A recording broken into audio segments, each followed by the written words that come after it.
So hi! Welcome and welcome back sa my YouTube channel, and for today's tutorial, ituturo ko sa inyo kung paano nga ba mag-register ng GOCALL10 sa ating GoSim. But first, kindly subscribe to my channel and don't forget to hit the subscribe button and the bell to notify you for my new updates. And if you want to learn more, just keep on watching and let's start.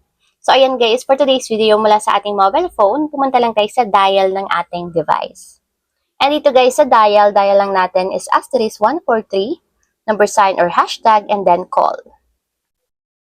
And ayan guys, after nyan, piliin nyo lang dito yung number 6, which is yung Go Boosters. And then, tap send.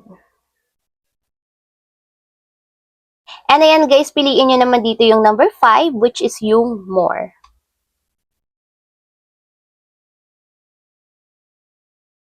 And ayan guys, piliin nyo lang yung number 1, which is yung GOCALL10.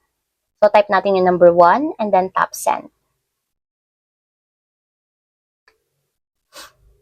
And ayan guys, sabi dito, kapag nag-register tayo ng GOCALL10, makakakuha tayo ng only all net calls with Go promo for 1 day. Para siyang extended guys or additional 1 day for only all net calls sa ating GlobeSim for 1 day. So for only 10 pesos lang siya, may extend natin yung ating anti-call.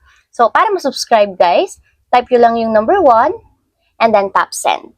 So, ayun lang guys, gano'n lang kasimple kung paano nga ba mag-register ng GOCALL10 sa ating GlobeSim. If you have a question, click comment down below and don't forget to hit the subscribe button and the bell to notify you from my new updates. And thank you for watching!